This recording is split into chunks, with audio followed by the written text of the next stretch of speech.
And one of the things that I really like about our partnership with Ball State is that it's not just we need the students to figure out, we need to fill their time with something, so we just send them out the neighborhood.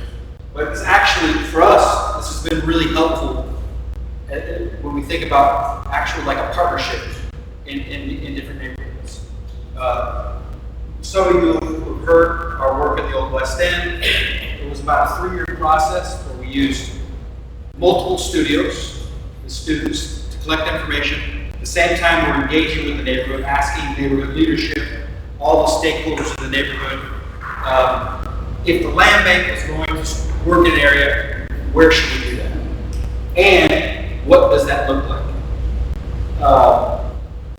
Not that this will be repeatable every single time, it's going to look very different, but as a result of that work, we were able to acquire 37 properties in the neighborhood, one specific area, and then pair that with $3.25 million of investment from the state through the READY grant. Maybe some of you have heard of that. And so what's going to be starting in the summer is a housing development project where there's going to be 30 new homes that fit into the neighborhood. That's one of the things when we work with the neighborhood, we want to make sure that everything we do fits.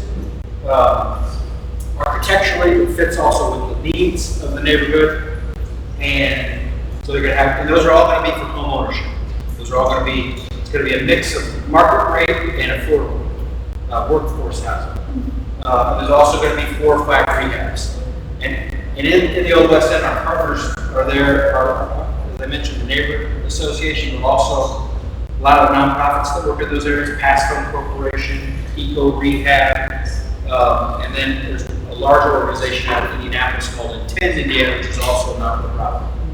So, all that to say, we've been getting, dialoguing with Frank, with Miss Yvonne, with Pastor Scaife, with Annette Phillips, really just kind of saying, hey, if the land bank is going to start to work in the neighborhood, help us figure out what's the best way to do that. And so it's been great to have this second-year studio to help go out in kind of a non-intrusive way, just collect some data, that then we can start to have a little bit more of a more data-driven conversation with the neighborhood. And so when we talk about partnership, we're not talking about 6 months, we're not talking about a year, we're talking about 3, 5, potentially longer years to do something. And we know that any process that's actually going to have the kind of impact that we want to be a part of in a neighborhood takes time.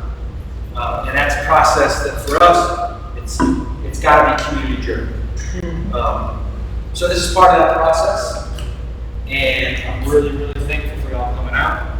Thanks, Frank and Yvonne for all and Roxy for all the advocating you've done for us and being available to be out with students in the neighborhood.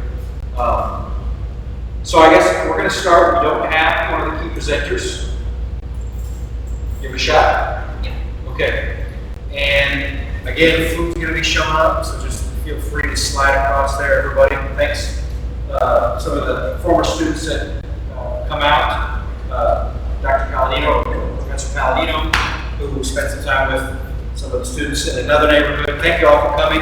Actually, before we get started, we like to have people introduce themselves that are non-students. So I'm going to ask, if you're not a student, please share with us your name, where you're from, anything else you want to share. Start over here. And I just you to say. Chris Palladino, Director of Real Estate at Ball State University. Yvonne Thompson, Whitely resident, born and raised, and worked for the city of Muncie, now on different boards in the community. Roxy Williams, her sister, long time, Whitely. Just moved back, so I'm involved. Where were you from? Where were you at? Spent 16 years in St. Louis and then another 10, 11-ish in Kansas City. Okay. Welcome back. Thanks, Scott. Whitey. John Bacon Industrial. News Dawson, Whitely. Carol Jackson, Whitely. Riverside, Whitely.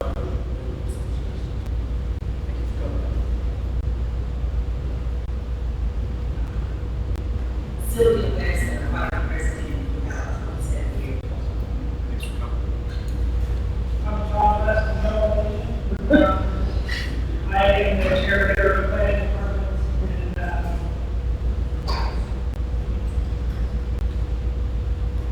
I'm telling you, instructor, co-instructor with me. Also, forgot, Mr. Beatty has also been helping with all this process. Didn't mention it, so thank you, Mr. Beatty. Okay, I'm gonna step aside. Hope the food comes. Or we stand over there first.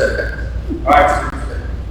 Good afternoon, everyone, and thank you all for taking the time to be here with us today. In front of you are a group of students, including myself. My name is Brooke Wagner, and we are from the Plan 203 Regional Analysis Studio at Ball State, and we have been working in close partnership with Muncie Landing to better understand housing conditions in the Whitely neighborhood.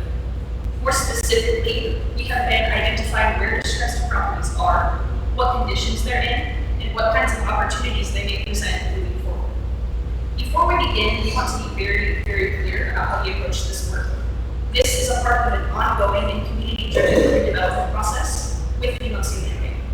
Our role as students this semester is not to make final decisions or label properties in a way that might be harmful. Rather, it is to provide data, analysis, and tools to Muncie Landing and to Whitely that can support future conversations within the neighborhood.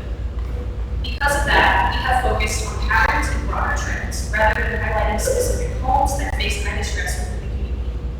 We recognize that every house and every property represent real people and their lived experiences, and redevelopment decisions should be made on a case-by-case basis. Today, we will walk you through our process, from initial insight into Whitely's deep history, as well as our data collection and key findings, so that you can see how our analysis connects to potential next steps in the broader redevelopment process. Additionally, I'm not sure if we have those handed out yet, we have two handouts that explain the survey assessments that we conducted, so you can see exactly what measures we used to collect data. So now I will transition to Claire Steele, Brooklyn Farrell, to give a brief overview of our group's initial understanding and historical context of Whitely. I mentioned y'all students, but speak up because it is the echo not very in here. Nobody can hear. During our plan to the studio, we had to have a session with which was at the Unitarian Baptist Church. She gave us a brief overview of the history of the neighborhood, including when it was founded, some of the atmosphere and weather that they have, which is cultural low. And she told us to help us narrow down our focus when trying to find historical cultural things that we follow for our neighborhood. So we did our own history, and we looked at the annexation of Muncie in the 1920s, and then the establishing of Whitely with the community leaders in the 1966, population was support and advocacy of the youth and neighborhood improvement. In 2004, we had the Middletown study, which is based here in Muncie, which was about the other Middletown, focusing on African American neighborhoods, specifically Whitely. She talked about the importance of that, and that people's Middletown study, when we originally were interviewed, we're not always in those interviews. But having this Middletown study, we saw more information about the neighborhood, African American groups, the community experiences. Then in 2010s, we then presented on the ongoing planning efforts. Ball State and the nonprofits here in Muncie, then came together with Whitely City Council to then do the resources. Now we fast forward to 2020 or the 2020s. There is a really vibrant culture of nonprofits, organizations here in the Whitely community that help support the residents who live there and enjoy the community resources. So by having this done, I'm going to focus on the history of that and how our strategy moving forward can help with our redevelopment.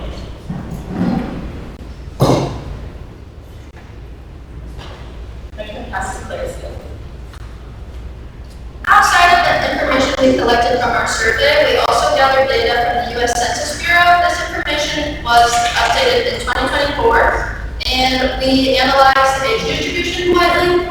From our findings, we found that 58% of the population is within the working age, and this can help inform which amenities would be beneficial in the future and what types of development projects would work best. Hand it back off to Brooklyn. We also analyzed Whitely's racial makeup and how it changed from 2015 to 2024. And lastly, we analyzed household income. This helps us understand the economic baseline in the community compared to the rest of Muncie, which can help inform future decisions about which types of housing will work best, and additionally, what types of amenities. Now I'm going to pass the podium to Max Lestra for her to talk about our first survey work.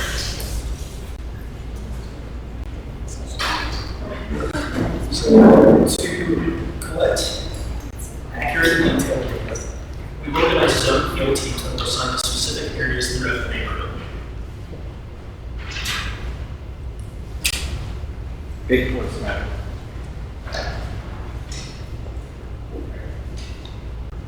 This helps to ensure full coverage and consistency in how observations are recorded. Each team also worked alongside a local community member, which was important to give us a better context for what we were seeing things in like seeing things like neighborhood history, property use, and local patterns that would be obvious from observation alone. For every parcel, we collected data based on 5 key categories, which is the information passed out in the handouts that we recently given. First, we looked at land use, identifying how each property would be used, whether it was residential, commercial, or something else. Second, we documented structure status, noting whether buildings were occupied or vacant.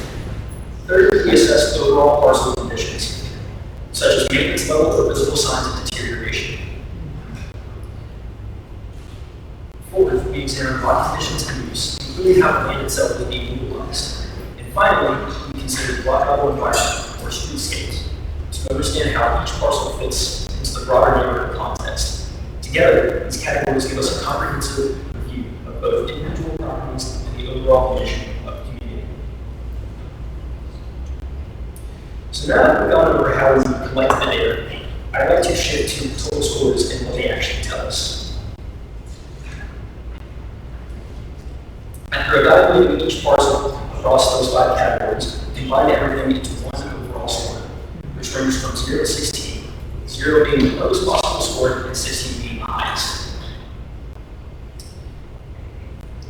In total, the Whitely neighborhood has 1,561 parcels included in the survey. When we look at the distribution of scores, 904 properties scored above the median rating, while 657 scored below it. So overall, there's a mix. Some properties fall on a higher rating scale. What helped us was, in order for us to figure out where exactly these stressed properties were, was to start spotting patterns in which areas are in strong condition and which areas are more concerning. And in some cases, these lower scoring areas can potentially be looked at for multi-land acquisition. To get those scores, we used a set of structured survey questions while we were in the field to keep everything consistent. Some of the things we looked at included structural occupancy status, whether the building was occupied or vacant, lighting presence, overall structure conditions, and physical issues like broken windows and doors.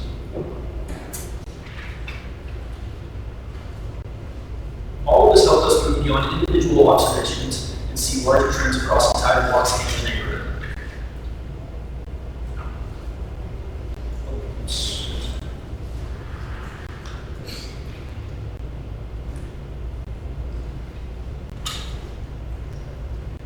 We focused on 5 original zones within Whitely. These zones were chosen based on patterns we saw in the initial survey results, especially areas with more noticeable signs of distress. Higher concentrations of lower scoring parcels and overall differences in physical conditions compared to other parts of the neighborhood. We also selected these areas based on land use, specifically prioritizing residential parcels that were clustered close to one another visually. That helped us focus on more coherent and connected parts of the neighborhood rather than isolated properties. I'll now pass it on to Carol.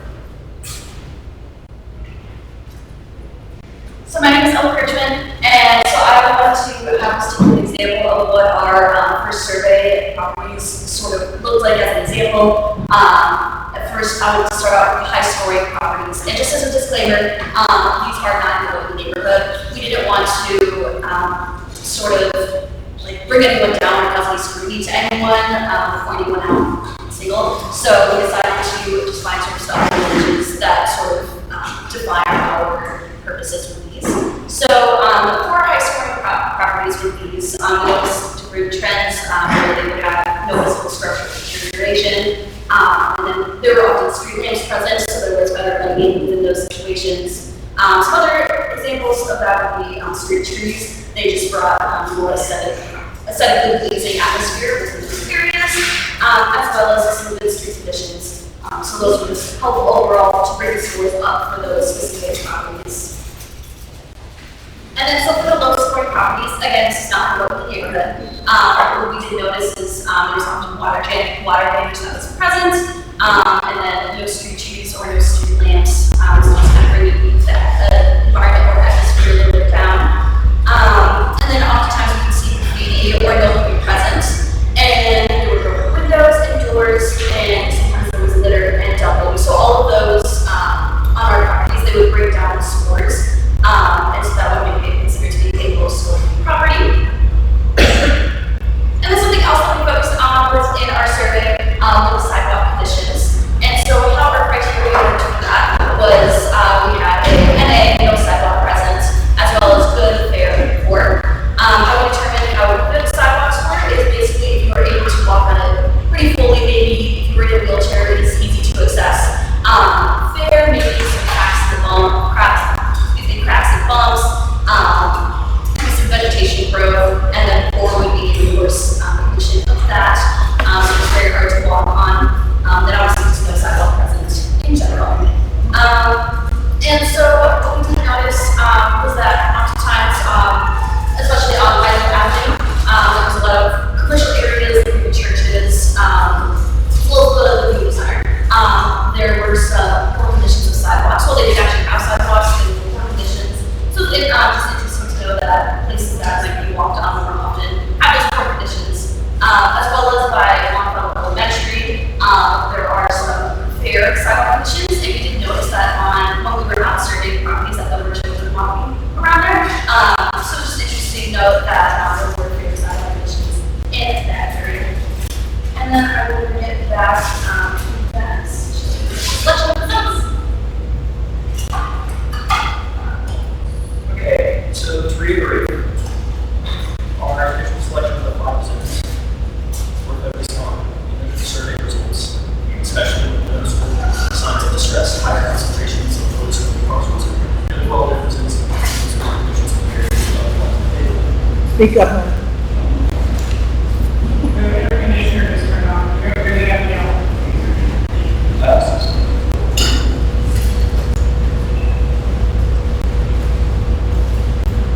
And to further add, to reiterate again, we also selected these areas based on land use, specifically prioritizing residential parcels that would cluster close to one another, which helped us focus on more appropriate connected parts of the neighborhood rather than high-speed properties. So that's what it is, properties that made it important to look at more closely, including clusters of vacant or underutilized properties, variations in structural condition, and differences in overall streetscape quality, like sidewalk conditions and lot clearance. Once we define these zones, we can get a clearer way to interpret the parcel scores within them. So we put the scores into 3 categories: good, fair, and poor. Poor scores from 0 to 6, representing the lowest condition parcels, often with more visible distress or vacancy. Fair range from 7 to 11, which capture properties that were in the middle. Some signs of the land are still generally fine, and good range from 12 to 16, representing the higher score, well-maintained parcels. We did this to simplify the range of scores into something more practical.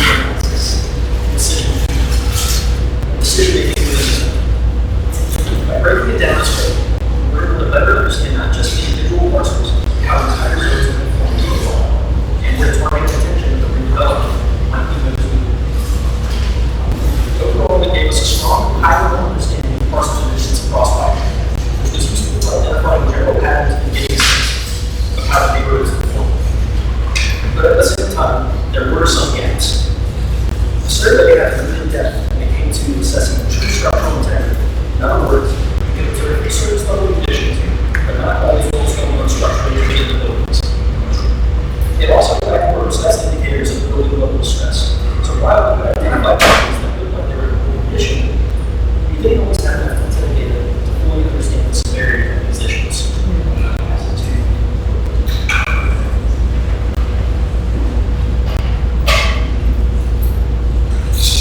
So now we will go into our second survey, as well as the process and the findings. After the completion of our first survey, we began to review the results and recognize that while it gave us a strong preliminary understanding and view of property conditions in Whitely, it had limitations on how it captured structural stress itself. So to better understand structural conditions, our plan to every studio participated in a structural integrity workshop with Eco Rehab here in Muncie, led by construction manager Cesar. This helped us to understand how buildings are actually constructed, and more importantly, how to identify earlier signs of structural distress when surveying. We learned to look at indicators like envelope integrity, which is where there were alarming access points for broken windows and paving roofs, foundation, wall straightness, water damage, and drainage systems like gutters and downspouts. We practiced this by visiting nearby parcels and evaluating their structural conditions closely. And based on this, and combined with what we saw in our initial survey results, our group narrowed our approach on how to identify distress at the property level. These field observations were extremely important in the skeleton of our second survey. So during our second survey, or first survey, we chose to focus on looking at categories called structural conditions, which included both windows, doors, structural deterioration, which includes excessive rot on the building or rust on the home, as well as any fire or water damage to the property. So excessive fire and water damage, as well as any excessive or aesthetic deterioration, which includes paint chippings, missing siding on the walls, bricks being fallen off. So from that, we then narrowed down our survey by choosing all the properties that are residential of our original survey. So the 156 properties originally, then we moved down to 154 based off of these selections. So we chose that by choosing the lower end of the score, which is between 0 and 3, out of a rating of 5, which got us to 154 parcels for our second survey, which as a group of us, we surveyed during the second part of our survey section. With our findings from our second survey, we used some of the categories that we use, for example, for high school properties, and I'm going to talk about that. So yes, back again to higher scoring properties for our survey 2.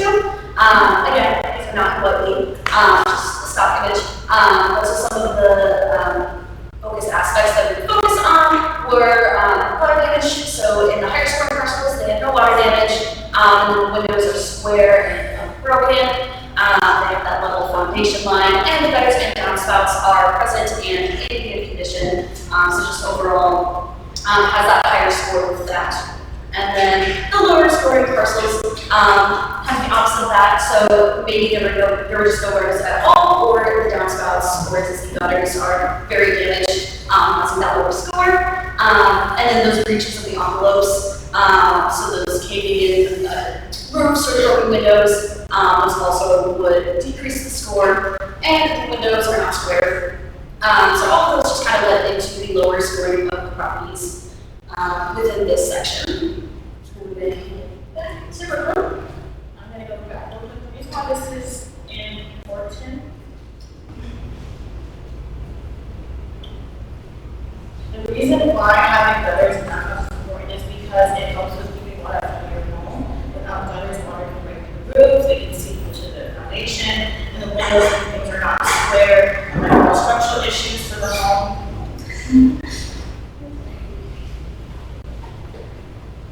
They call it structural issues. Hit Windows K.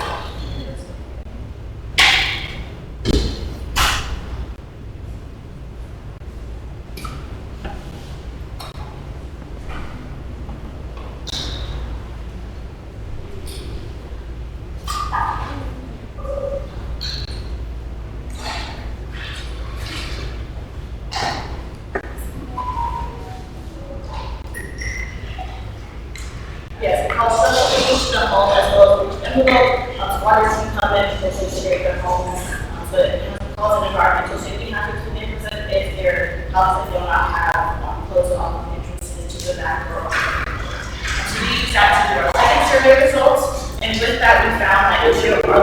concentration of the parcels in Whitely based on how distressed they are. So the red means there was more distressed properties in a singular area. So in the south region, right here, there is a higher concentration of distressed properties, which can range from things, just like windows, water damage, things like that. Also in the central region near Centennial, we saw a higher penetration of distressed properties around the score of 15, which is in this section right here. And so with that, we saw that a lot of distressed properties were in highly concentrated areas of the neighborhood. So in the northern region, there are no distressed properties and higher penetration in near the central and southern region. We didn't find any properties in the residential properties in the middle areas in this section right here due to when we did our initiation our first survey. So looking at distressed properties and how we can use that to better integrate them in the future. The southern region of Whitely and in the middle and northern region have the most distressed properties. So we're trying to have remediation and sometimes we also properties that are too structurally terrible. Here's some areas we can look at first for the development process.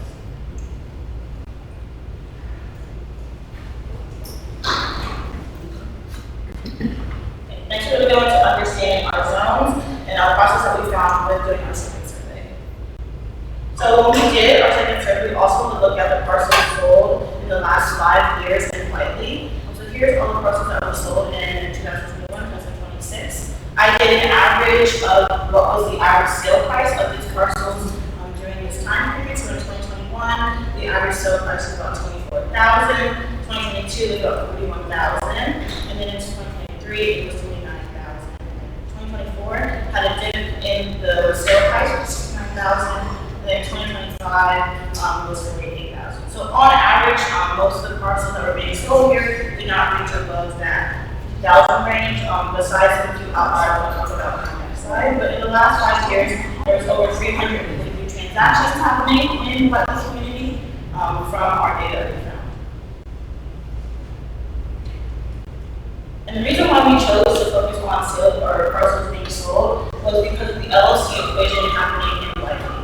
So in 2021, there was 85 properties that were sold in Whitely, but only 25 of them are LLCs. That does not include S corporations or other business structures. We just focus on LLCs, underlying properties.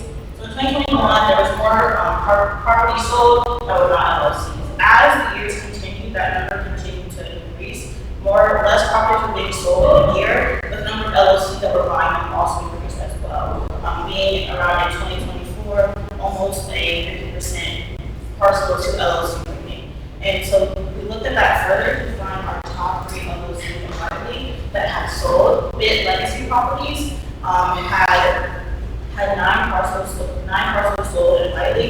Their locations were spread out on this map. There were not any exact parcels that they chose. Next was the second was Harrison LLC. They had 9 properties that were sold in this 5-year time span. And the number 3 was RWA Properties LLC, which is in Whitely and Riverside. This property stood out because they did have the same transaction on a house at 1509 Centennial, which had a sale price of over $90,000. And that price sold multiple times in a 3-year time span. So when they wanted that there's properties that are being included in the sale bundle of properties are coming in, and we sell them for higher prices than other ways. And so we found that this property RWA had a high sale disclosure price for the properties in Whitely, which kind of skewed the total average sale velocity this year. Further that, we're going to look at the tax liquidity properties in the neighborhood. And so during that, we found that some of the properties that were sold in these last 5 years were tax delinquent during the November 2025 tax cycle during our data. And so we saw that properties that were being sold in this time span were kind of being tax delinquent pretty soon after they were sold. Now we're going to pass it back to Max.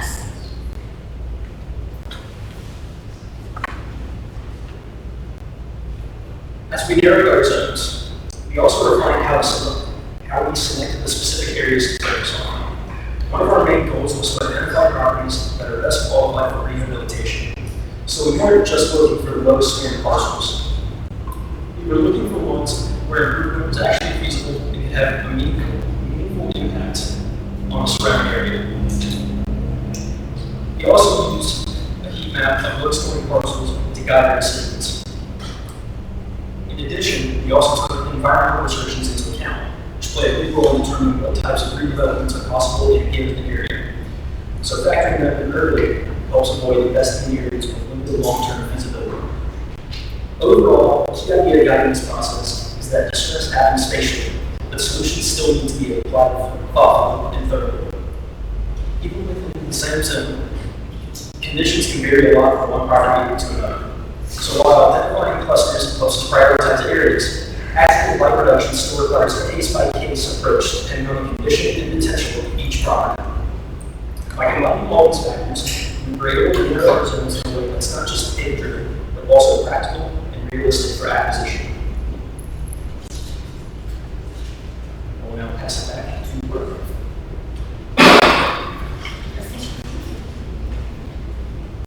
Okay, so for our first zone component, this is near Brady Street and way on the south end corner, so this map right here. This was a mostly residential section of the neighborhood, right near Coastal Elementary and other businesses and apartments near the area.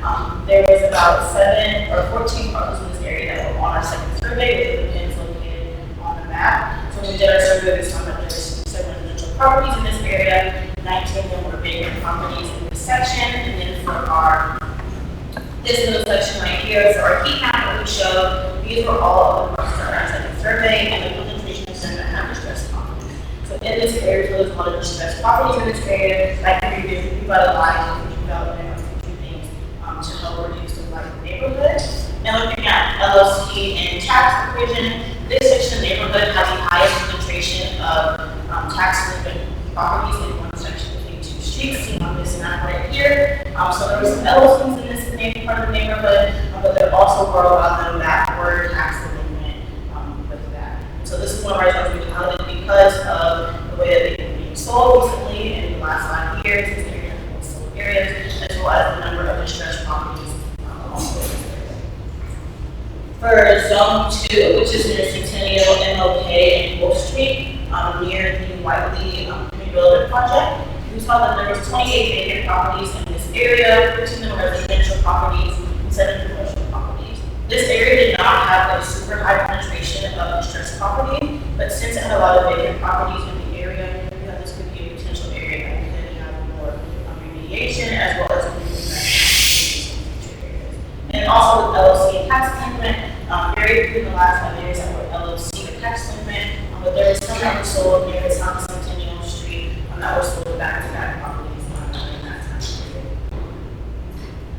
And then our last zone, which is right south of Centennial Street and MLK, there are 31 residential properties, 27 of them were vacant, and 3 were commercial properties.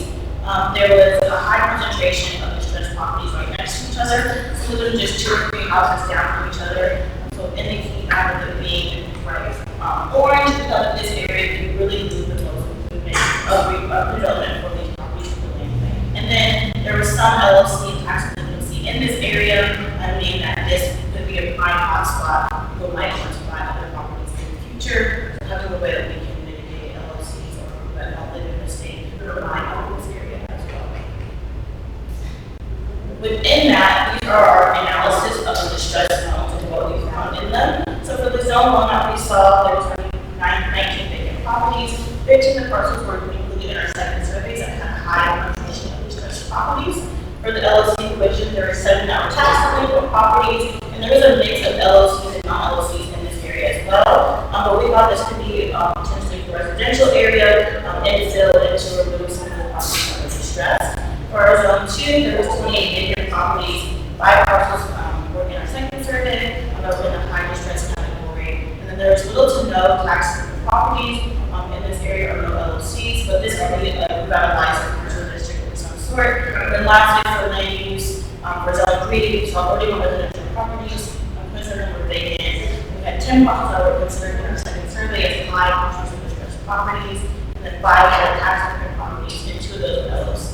And this could also be commercial, and or residential. And so that would have to work. All right, so just to reiterate, this pre-development work is about building your foundation. And we are very, very excited to have had the opportunity to work closely with the Whitely neighborhood residents during the semester. And the goal of this work is to ultimately support stronger and long-term resident capacity, as well as more informed civic participation within Whitely. We are truly appreciative of the opportunities and experiences we have had within Whitely. And to conclude, we are opening the floor to insight, questions, comments about our presentation and our survey process or findings. Your insight is extremely valuable to us, so we have additionally provided physical copies of this survey, if that is how you prefer to provide comments to us. We also have the QR code up on the screen. It is also on paper copy, so you can scan the QR code with your phone. If you have further comments or questions to share. So again, thank you very much.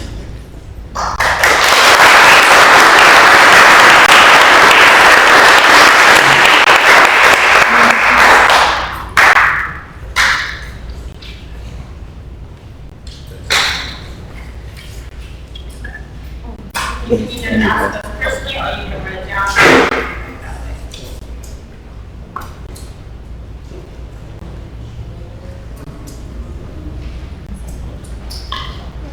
I'll start off, just get things warmed up a little bit. This was a great presentation, thank you very much for the time you put into it.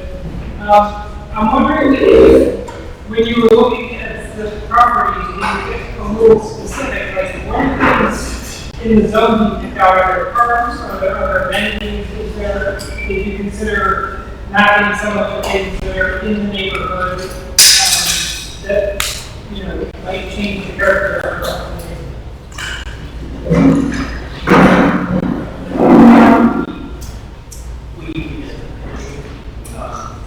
Our was We have a map with the amenities. We kind of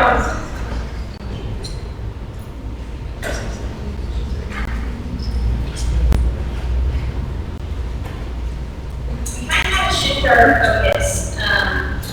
So this one has the Whitely Center mapped out. It has the key development icon right here. Schools and the education resources within churches. And we were thinking about that. Our first thought with that was when we were first brought around Whitely by Frank, he talked about, I asked about if sidewalks were an issue. He said that routes to schools were a big issue. So we wanted to show the proximity to where the conditions of sidewalks were or if they existed to the schools.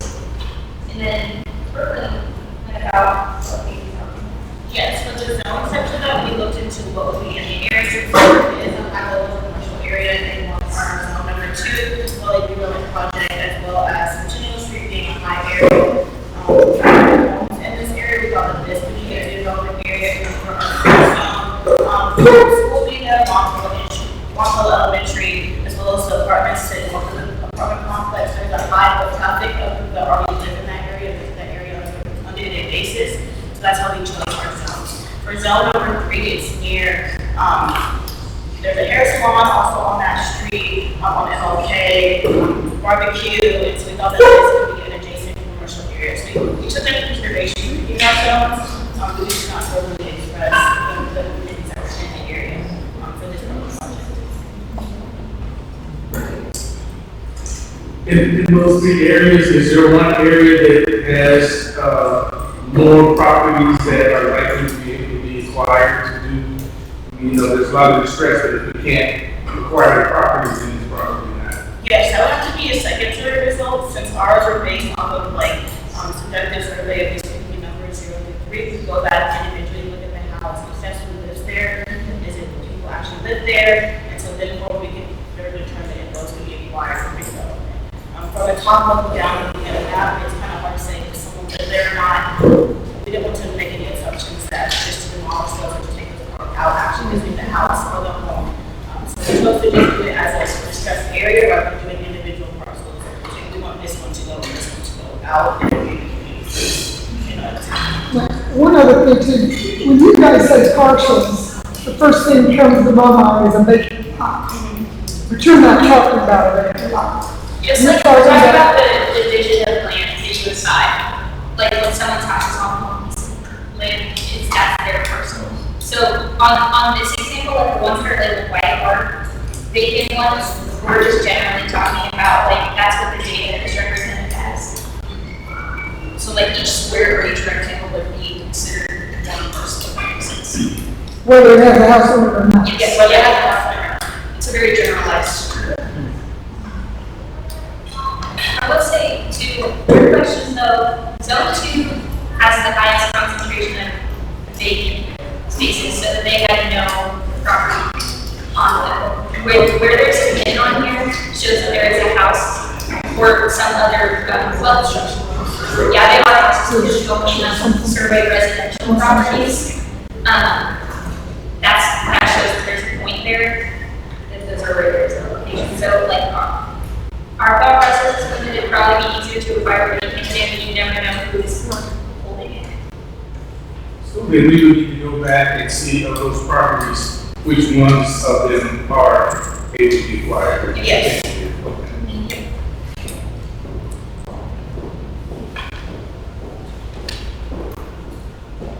One of the things that came up when we had a feedback session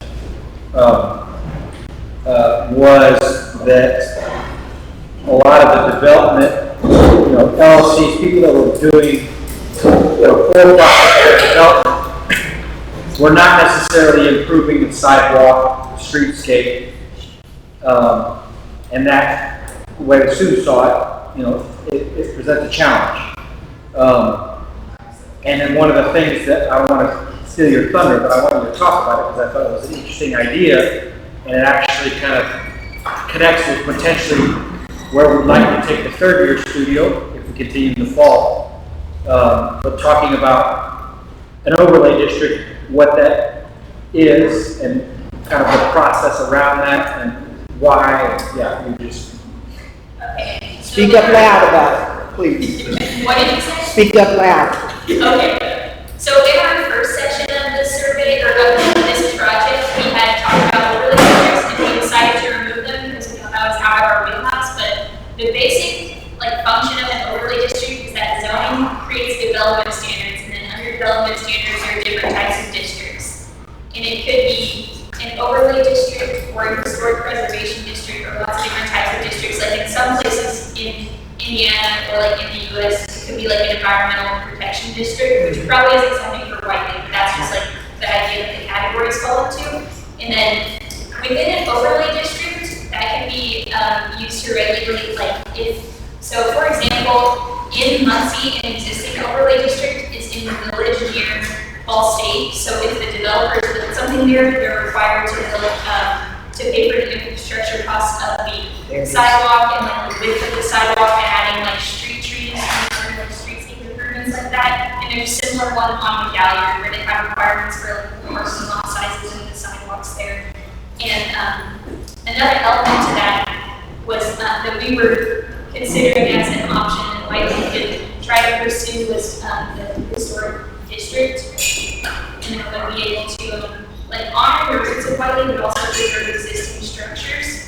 Because right now in Whitely, the only designated historic place is the Shaker Chapel, and it's also the only place in Muncie that has the specific designation of being relevant because it is related to Black history. It's the only one. Very good. Any follow-up questions after that? I like that idea of an overlay district. That's great. And I don't want to sound like an anti-regulation or free market absolutist or anything.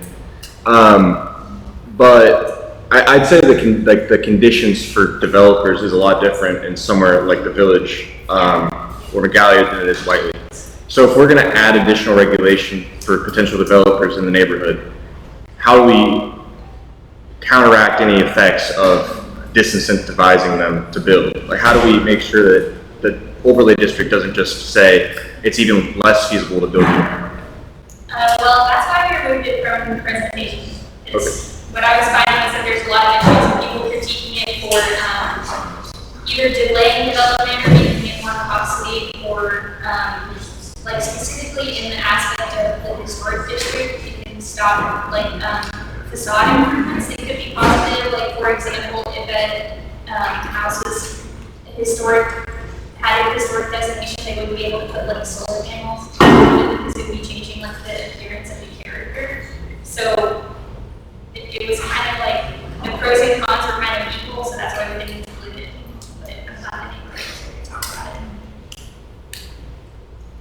Thank you.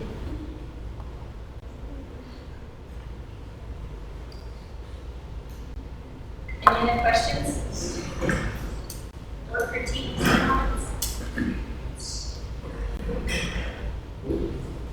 Thank you, everyone. Good job.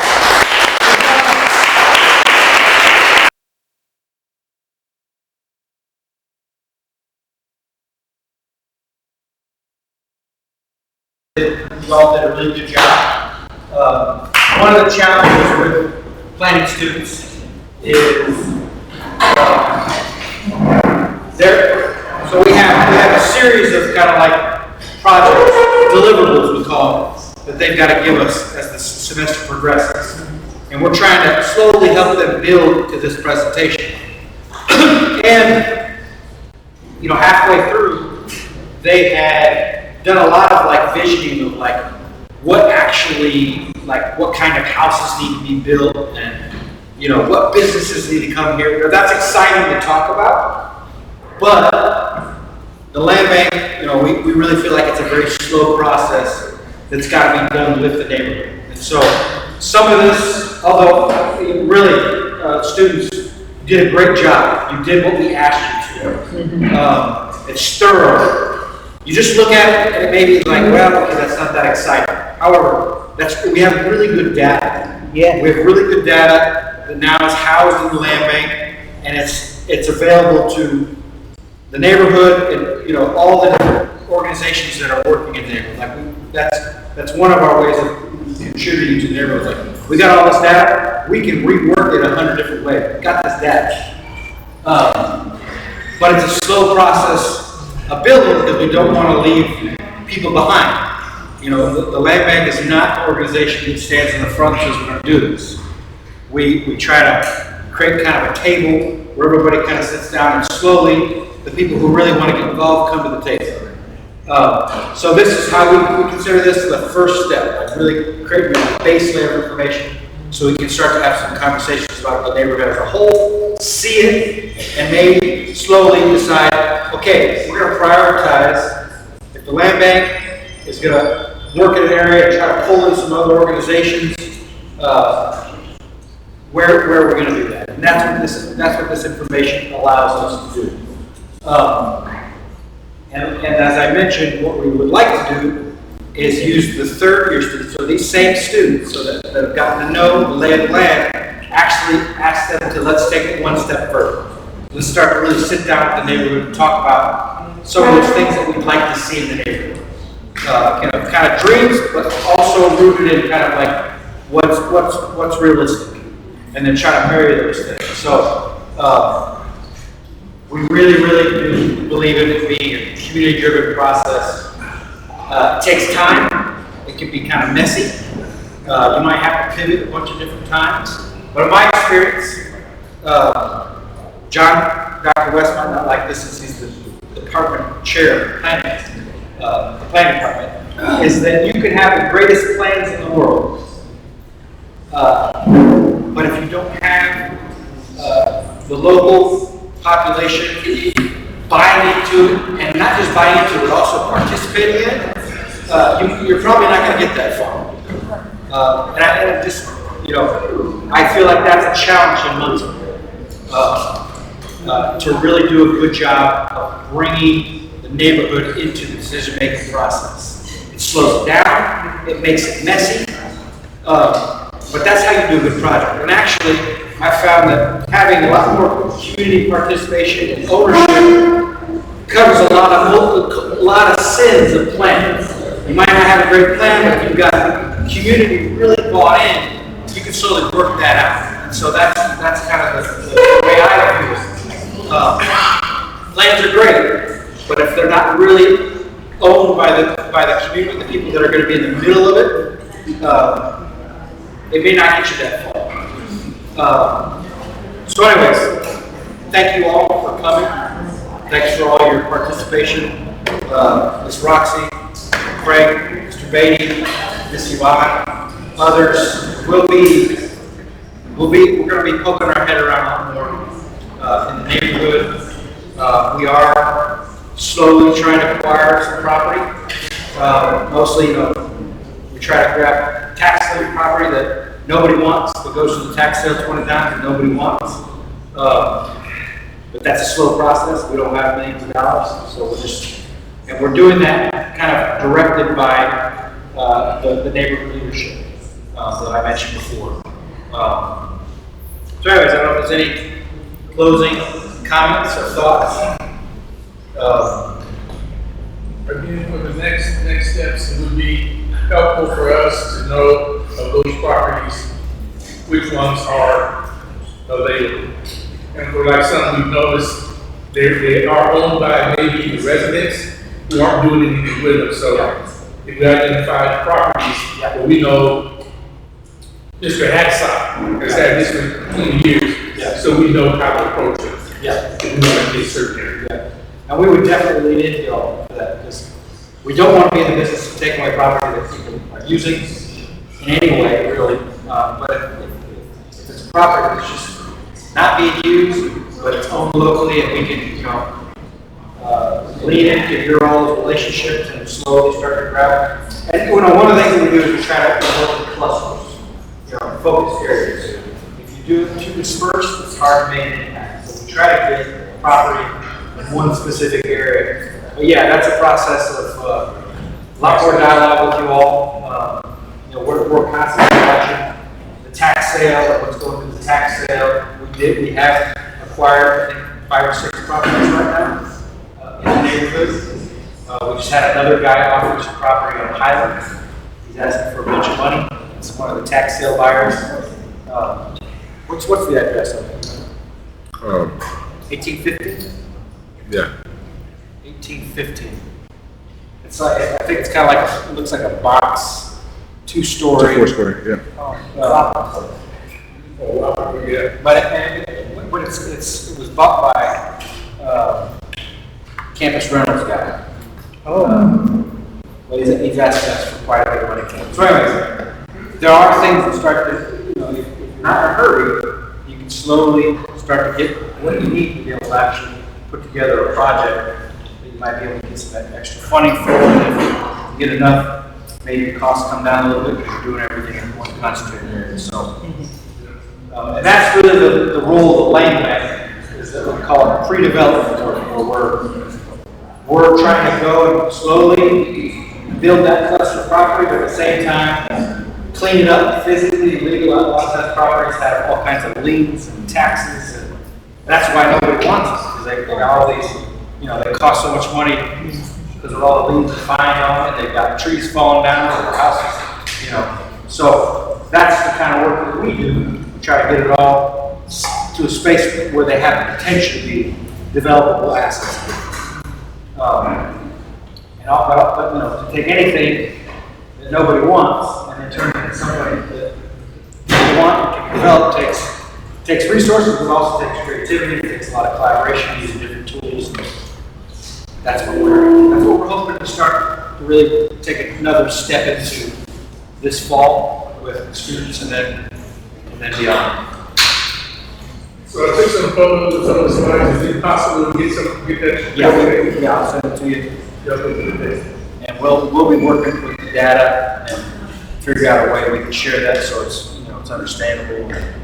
But that's ours now. That's a partnership. I have to check that. Okay. All right. Yeah. All right. Okay. We're good. If you haven't got food, have some food. We've got the Riverside Normal City group is going to start at 2:30, so we got a little break. You guys can get set up. Maybe I'm going to get those.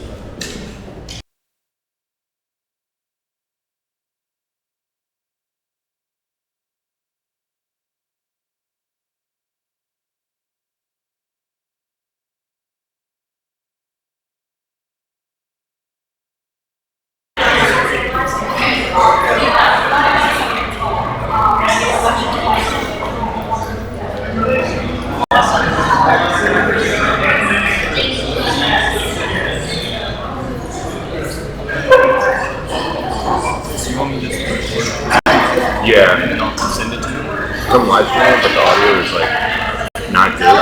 So when I didn't bring any of my gear because you just told me. So now I'll like basically double your push. If you don't mind. Yeah, guys. Appreciate it.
I won't go into the spiel that I gave before the last presentation.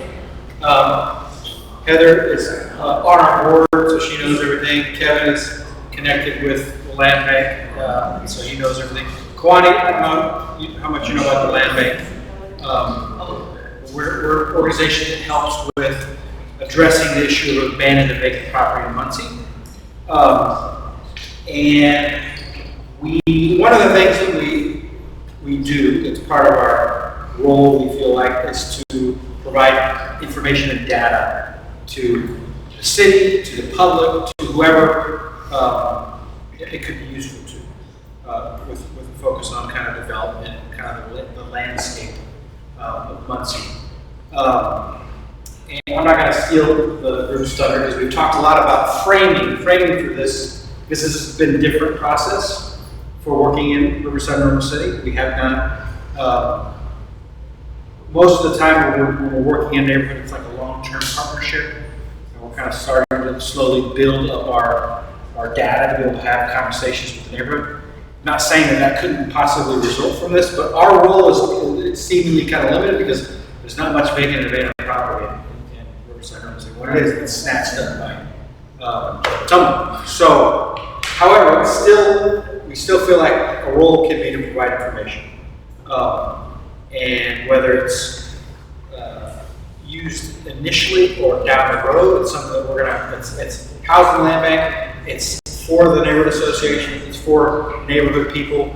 So that's something that's there for conversations that the neighborhood association might have if they ever want us to come and share, we can do that.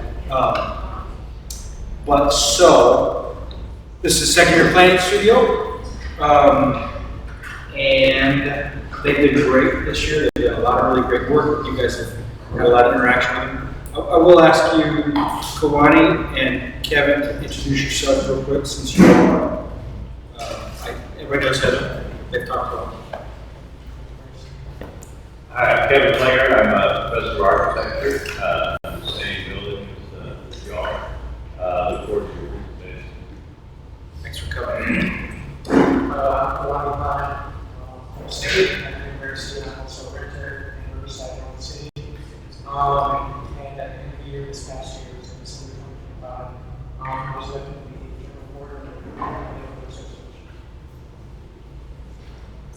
Joyce, I'm gonna pass it off to him. Thank you. Before we get started, we wanted to introduce ourselves, just as we're all presenting. I'm Ari. I'm Caleb. I'm Vivian. I'm Erin. I'm Lena. I'm Ryan. I'm Nick. I'm Alex. I'm Graham. Joaquin. Dylan. As was already stated by Nate earlier, we were working in Riverside, Normal City, and as he said, we're kind of working to accomplish something pretty different compared to Whitely, for those who were there for that presentation. What we're kind of working on is more so what can be done to revitalize homeownership in the area, bring some of it back into the neighborhood, and we had all of these different things we were working on to try to accomplish that. Getting into that, with the project introduction, the kind of direction and the framework we were going in is introducing ourselves as urban planners into Riverside Normal City, as the last time we had been working in there would have been in 2019 for the housing development in row houses. We also needed to reframe kind of how we as a department and as the land bank would be able to affect and help Riverside Normal City, and where we kind of ended up at, kind of how Nate said, was that we kind of need to be more of beacons of information, because where the land bank is able to provide a lot of help when it comes to buying rundown houses, in Riverside Normal City you see a lot less of that. So we kind of had to apply our information differently. And the last thing presented on this slide is just a few different locations located around Riverside Normal City. Hello, so before we get on to the rest of this, we want to talk a little bit about our project vision for this area. As it is a little bit of a different thing, we kind of had to come up with our own direction as to where to take this. Our main goal was to identify zones of potential reversion towards home ownership and the potential strategies to approach that through the use of public data, interactions, and other forms of research within the neighborhood of Riverside Normal City. We got a little bit of methodology as well. We first took a parcel condition survey, which allowed us to take stock of each individual parcel within Riverside Normal City, and it allowed us to tell which locations were more distressed and which locations were good as well. We did data analysis, pulling from both public sources, sources that we found out, and places such as the census and the Indiana and Delaware County data portals. We took a look at demographics using census data of the residents within Riverside Normal City to be able to identify the relationships between renters and homeowners within the neighborhood. We sent out a questionnaire this past month to the neighborhood asking about their thoughts on the neighborhood, what amenities they liked, and what they enjoyed about the neighborhood itself. We conducted individual interviews with several people, such as Heather, Professor Palladino, and several others as well. And through that, we identified 3 zones where this potential reversion towards homeownership can begin. And next, I'll pass it on to Vivian. Hi everyone, as you heard Caleb say, my name is Vivian, and to better understand the neighborhood, our group took stock of the various amenities that were available. This not only allows us to see what services are provided to Riverside Normal City, but also shows us where they are concentrated. This aids us in identifying our areas to increase home ownership rates. Through our analysis, we learned that Riverside Normal City is an amenity-rich neighborhood, which you can see displayed on our map. Not only these amenities were weighed in our decision, there were also other amenities that are accessible by the neighborhood, such as the Ball State University or the IU Ball Memorial Hospital, for example, which also weighed our decision towards that.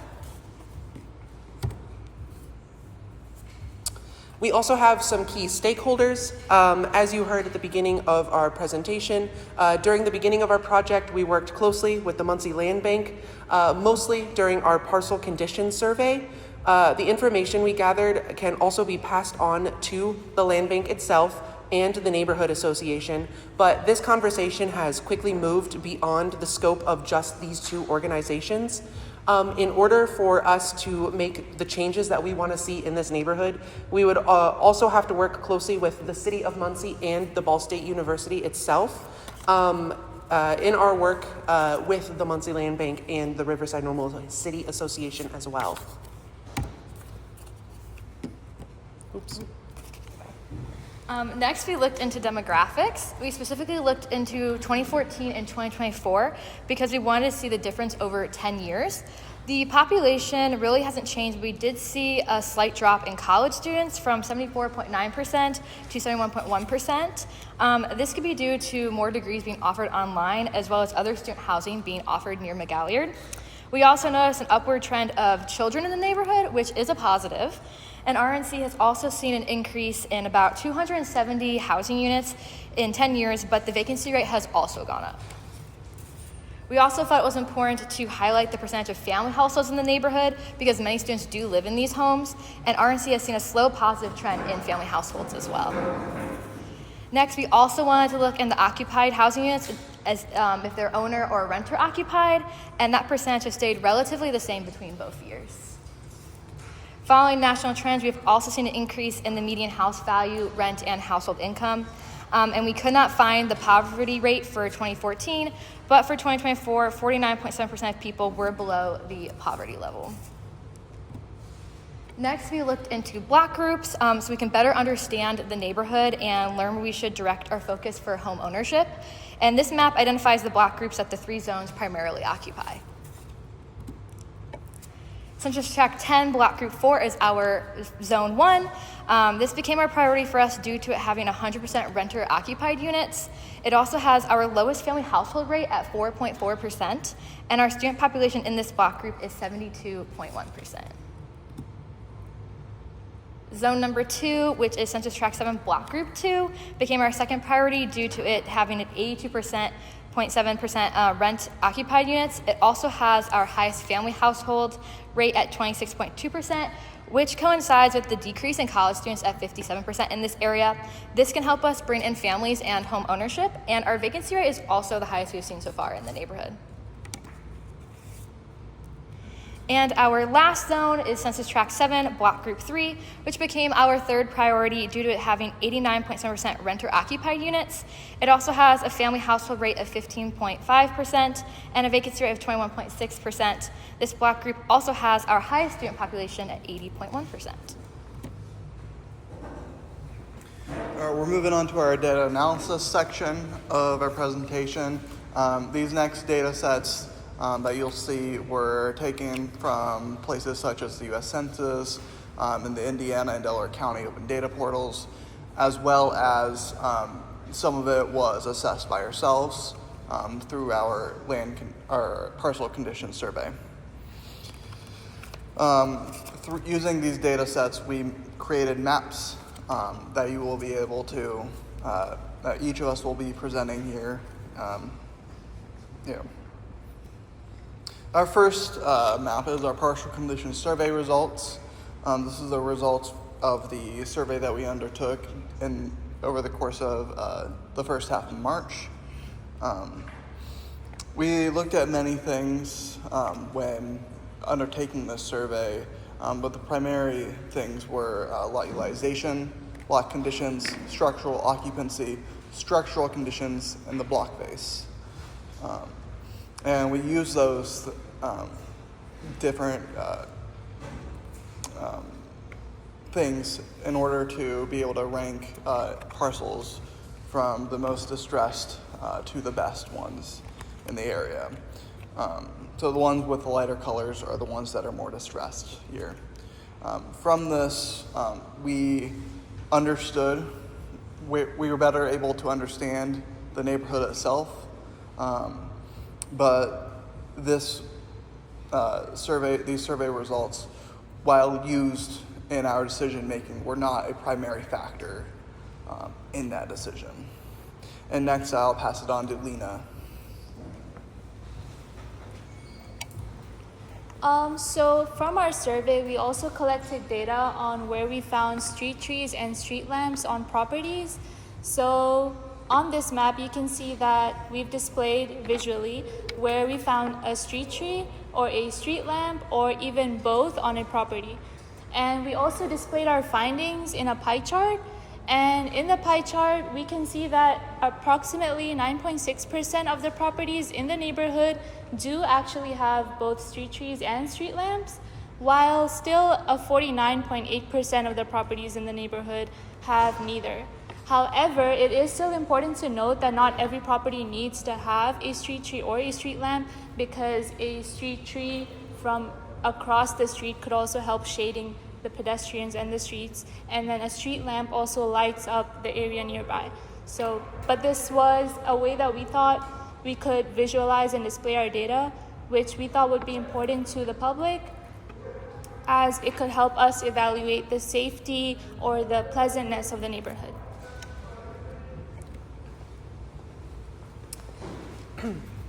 In order to evaluate areas that we feel were best to increase home ownership rates, we also looked at the physical condition of the streets.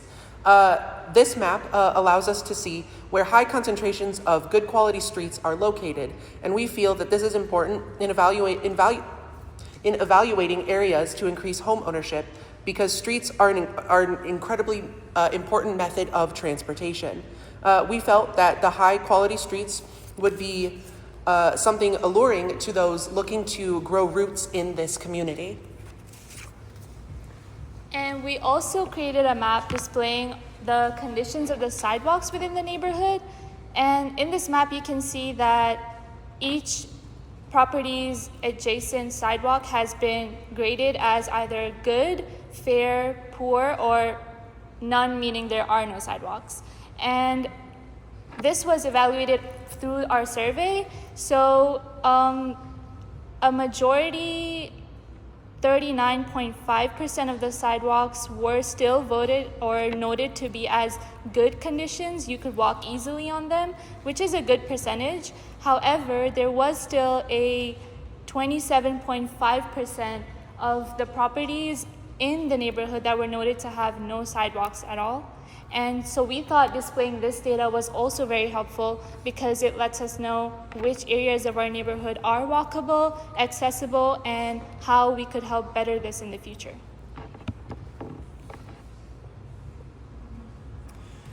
This is our amenities heat map, which demonstrates the proximity to certain amenities within the RNC community, including parks, schools, churches, commercial areas, and social services.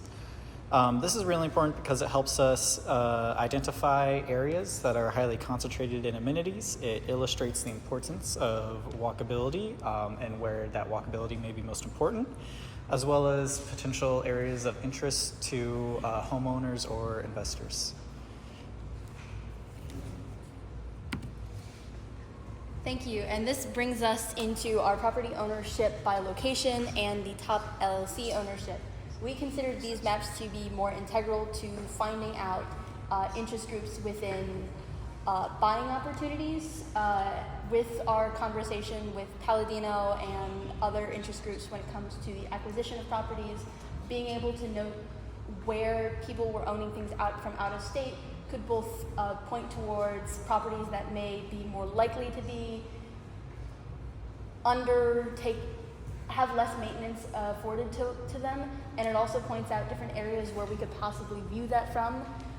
With the map on the left, about 5% of the 5% of the properties in RNC are owned by people out of state, with about 10 of them from as far as California and places like that. And going into the map on the right with the top LLC ownership, this map was also considered to be useful under similar means, with being able to point out where renters might be willing to give up homes or sell their homes if they're located in less advantageous areas, like the massive properties located in the south of Riverside, Normal City, and along the east side towards Tui Park and even further up. Passing on. Move on, we're going to talk about some property acquisition from 2016 to 2026. I wanted to go back 10 years to cast a wider net and give a bigger picture of a possible correlation between the mortgage rates and the properties that were acquired. In 2018, the mortgage rates were definitely at a peak, and that's where for 2018, that was our the second lowest year that properties were acquired. Then when mortgage rates again skyrocketed, you can see that the line will start to go down at a very steep rate. There was with 2025 being the least properties sold with 51. And some more outside factors include stuff like COVID, when people were looking for more, perhaps more space, and when the rise of working from home started, because that was starting to become more popular. This also, since this whole project is based on reversion, it was very heavily centered on reversion. This can also give us a good indicator on good times, when the most opportune times are years that we can do that and get the most out of that time. It just creating better opportunities for us, give us more leverage. And that segues into our next slide. All right. So, in RNC, 525 properties changed hands between the years of 2021 and 2026. And of that number, 68%, or 355 of them, were changed to LLC or corporation hands. As seen with the map to the left, a significant portion of that 355 is in the southwestern part of RNC, closest to the village. In turn, most of the non-LLC, or mainly homeowners, are located in the south center and southeastern parts, close to the downtown area. This could be the case because the further away from campus you get, the least likely corporations are renting to students. Along with all the information from several sources, we found that because of the rates from mortgage and commercial loans, we've come to the conclusion that something that could be affecting that is that it's simply a little easier for a corporation or an LLC to obtain a loan and finance that loan than it is for homeowners to purchase a house. And I bring it off to Graham. So this map visualizes the gross assessed value of every non-owner occupied property and vacant properties in the neighborhood. Along with that, the map shows properties that are currently tax delinquent. There's a total of 120 tax delinquent properties in RNC neighborhood, with an average value ranging from $75,000 to $150,000. This data can help identify clusters of distress, things like disinvested owners or owners who may need assistance maintaining their properties. For organizations like the Muncie Land Bank, this information can prove useful because main strategy for acquisition is through the tax sale. This could provide a pathway for community intervention. And then the clusters of low-value tax delinquent properties could indicate specific pockets of targeted reinvestment.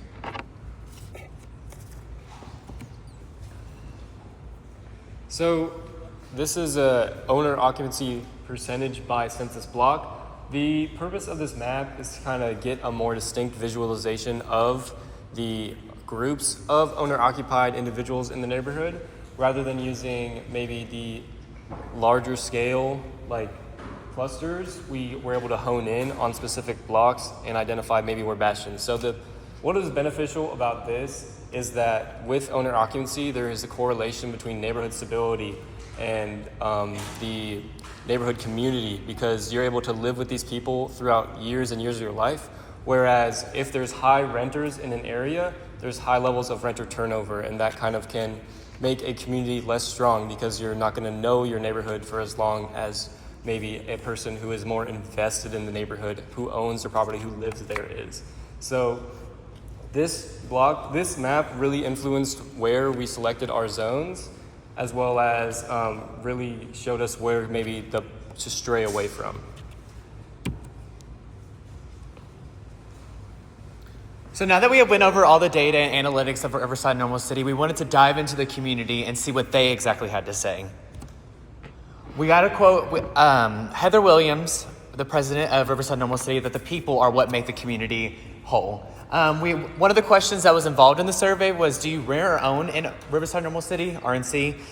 We had 24 response to that. There are student renters, 14 response to non-student renters, and 34 own. As I said, we went around the community in the specific targeted areas, and we had delivered 746 flyers in a span of just 3 days. And we had 73 responses, which is about a 10% turnout, which is considered good for canvassing. As typical, there's no student who owns a house that at least filled out the survey. And then it asked on the survey, are you a college student? We had 24 responses to yes and 49 to no, which is actually really good that we were able to target the homeowners and the people who were non-students within the area. And then we move on to a few other questions that we had involved with the survey. We had, how long have you lived in Riverside Normal City? As you can see, there was a large population that has lived there less than 1 year or 1 to 4 years. And then it continues on 5 to 10 years, 11 to 30, 31 to 50. And we have one individual that has lived there longer than 50 years. And the blue option is the renters and the purple one is the owners. So as you can see, there's more homeowners that have lived there longer the renters. And then in our next survey question, we have where do you work?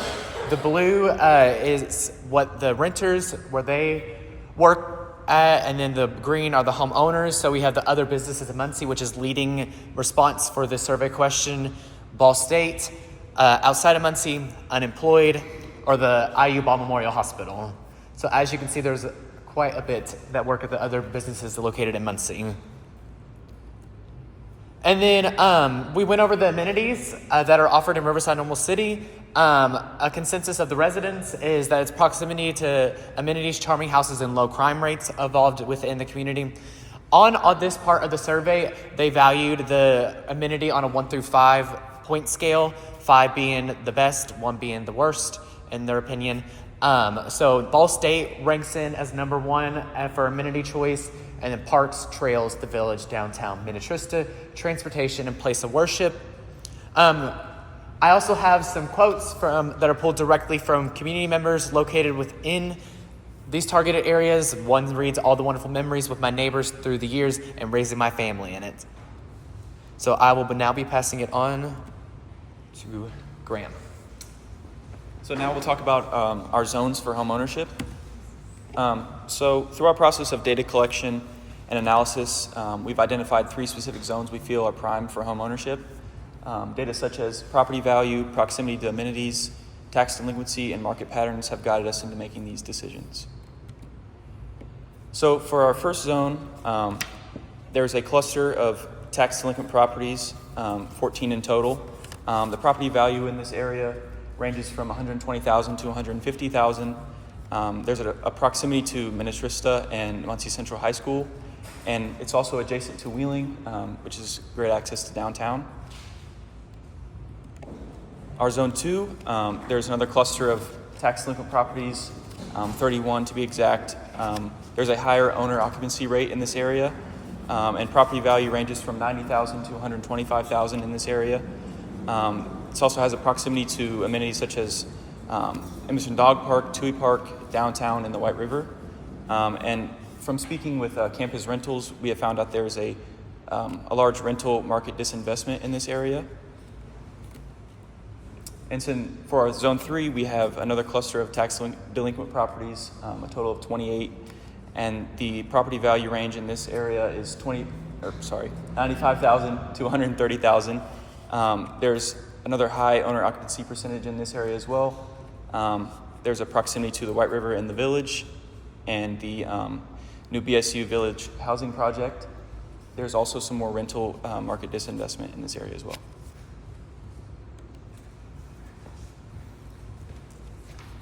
So after collecting our data and identifying these zones, we really began to wonder, like, what now, right? And so, as we've stated, reestablishing and revitalizing an owner-occupied housing market is a massive ordeal.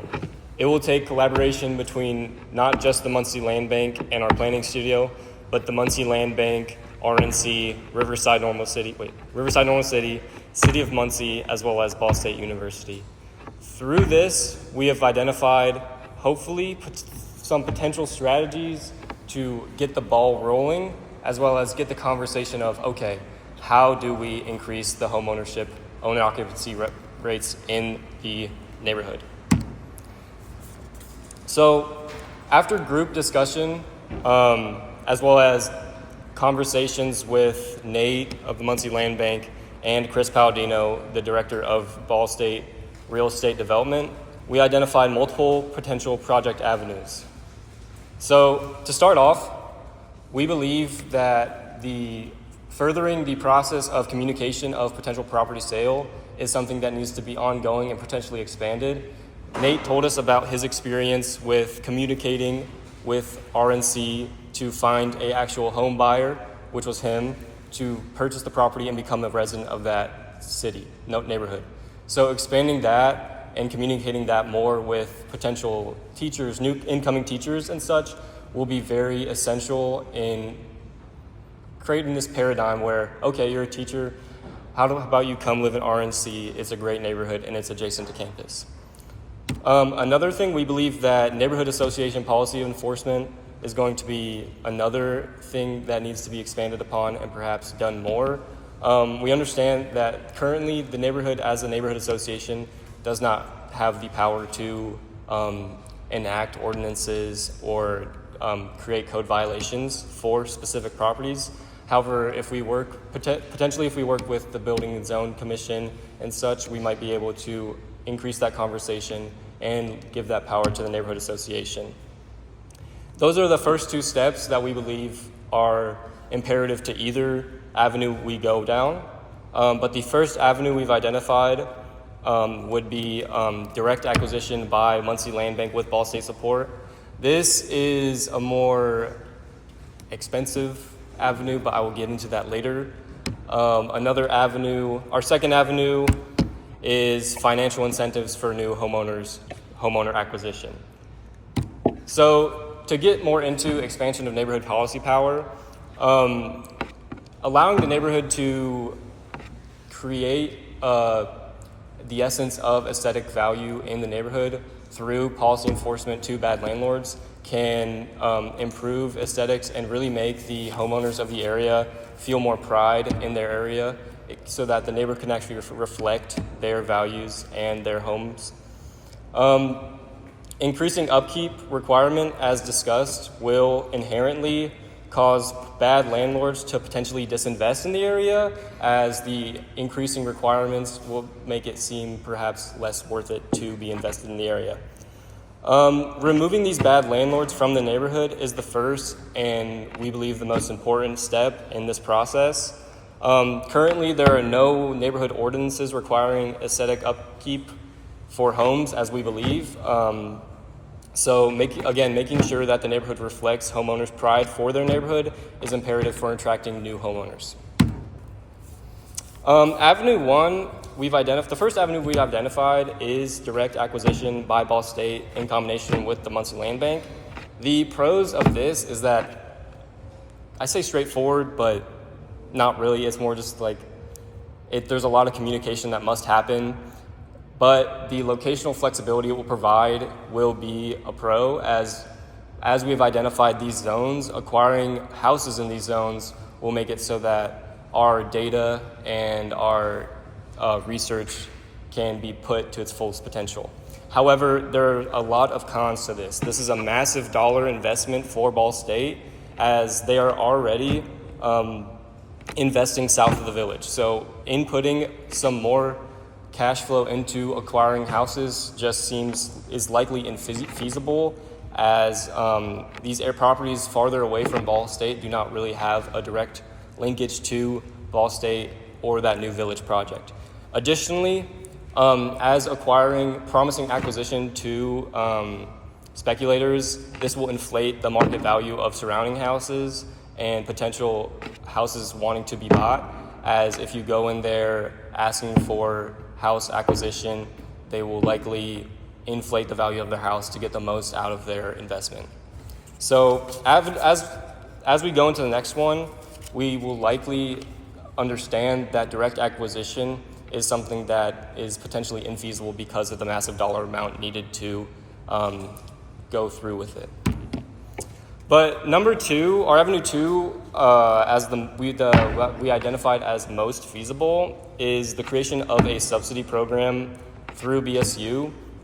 The idea behind this program mirrors actually a current program being run by Indiana University through their Anchor Housing Project. Just like IU's Anchor Housing Project, Ball State could provide a subsidy for new home buyers in the area, potentially new teachers, potentially new residents to the area, as well as a fund for match subsidies for renovation if it is needed. We believe that providing subsidies to new homeowners will increase incentive for homeowners to come into the neighborhood, and the dollar amount that these subsidies will cover is marginally less, or so much less than actually acquiring all real properties. Again, the benefits, risk reduction, something that we've thought of is if you actually buy these houses and that market doesn't increase, what do you do now? As you own all these properties and you're trying to get them on the market, do you sell them for less than you bought them for? So making sure that using a subsidy program will allow Ball State to make sure that when we give out this money, it is going to go to a home buyer that is going to purchase a property, rather than purchasing a property and hoping a home buyer will come in and purchase it from us. Another benefit is that, again, it's financially viable compared to the previous avenue. It satisfies all key stakeholders. The Muncie Land Bank will be able to continue its vision for Muncie. The Neighborhood Association will get more owner-occupied houses. The Ball State will get a greater community near it, and the homeowners will have a greater sense of community in the area. But that is our program that we have identified as the most financially viable as well as the most risk viable. So thank you, and special thanks to all those organizations for conducting interviews with us and giving us great insight into the neighborhood.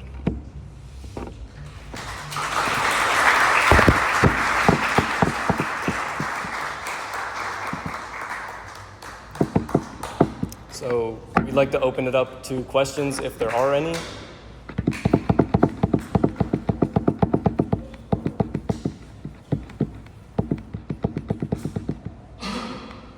Yes, Nate.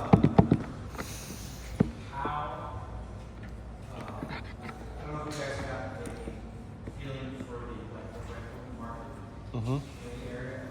What areas, I don't know if you go back on the map, but did you guys get any numbers on where rents are highest for students?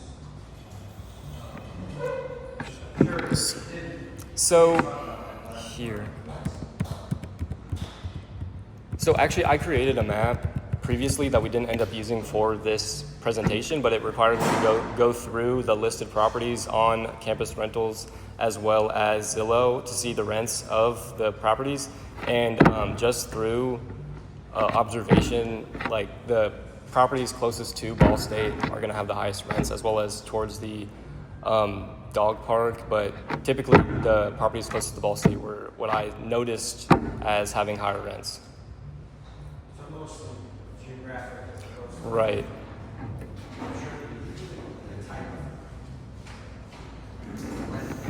See, I'm trying to remember my observations in making that map, as the map wasn't entirely focused on the rental price, but I wish I could give you more information on that. What I can give you is those observations that I made in making that map. Yes. Just compare between Whitely and Riverside. Mm-hmm.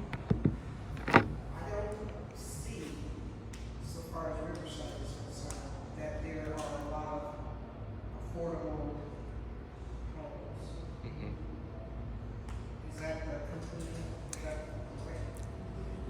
Yes, and that is the reason that the Muncie Land Bank's role in this is probably less than the Whitely group, as Whitely, they're able to acquire properties en masse, while in Riverside, the entire budget can go into one house. And so really the focus is creating sustained change in the neighborhood rather than through, like, again, programs, subsidy programs perhaps, that can be indefinite, rather than taking intensive action, directed action in a single area that will hopefully spark change, because that will take so much time, so much money. And so being able to do that affordably rather than directly acquiring houses en masse, I think that if that answers your question. Yes. As far as Whitely, you do have a lot of apartments. Mm-hmm. Okay. The only thing about that is that we have homeowners that are elderly, a lot of them are elderly, and are unable to take care of their homes. I don't really see that happening with Riverside. Mm-hmm. Is that a good observation? I would say that is an observation, as when we conducted the parcel survey and identified the characteristics of said houses, there were not many that were super distressed, right? And so that was maybe a factor, maybe more so in Whitely, in identifying areas that were needing redevelopment. But in Riverside, the landlords take care of the base minimum, right? And so there's also those homeowners that take care of the properties, as well as being adjacent to Ball State. And so there's a lot more investment in the area, and it's a lot stronger financially of an area. So that allows for greater care. Yeah. What is the homeowner occupied rate versus rental rate in Whitely?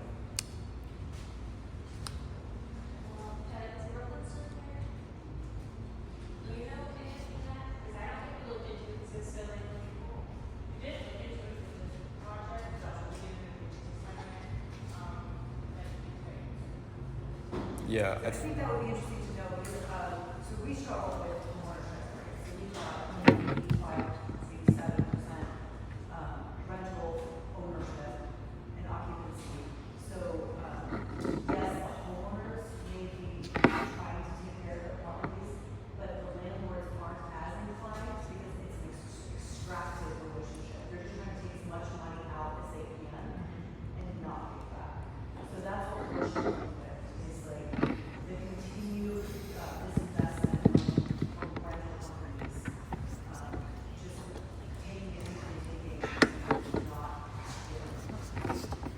That's an interesting. That's a good point.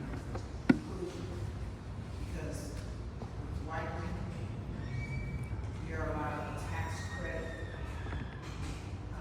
apartment complexes that apparently, I don't think that's the case. I still see the same thing. You got the LLCs that are buying and they're doing the same thing they're doing. I mean, they're not doing it. They do the bare minimum, get people in, and they charge as much as they can. You know, whatever the guidelines are for Section 8 or something. I think that's 100% similarity across all neighborhoods. We're all dealing with that, especially out-of-town landlords, out-of-town property owners, that they are extracting and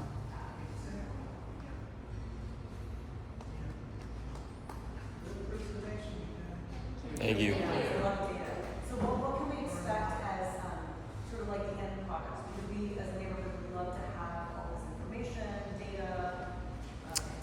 Yes. Live online or documents. So we can send you this presentation if you'd like. We can also send you the survey, perhaps a spreadsheet, maybe even just a link to the Google form that we use. And maybe you can even reopen it if you'd want to get more input. But I don't think there's any current plan for residency online that on our part, but we can always send it to you so that you can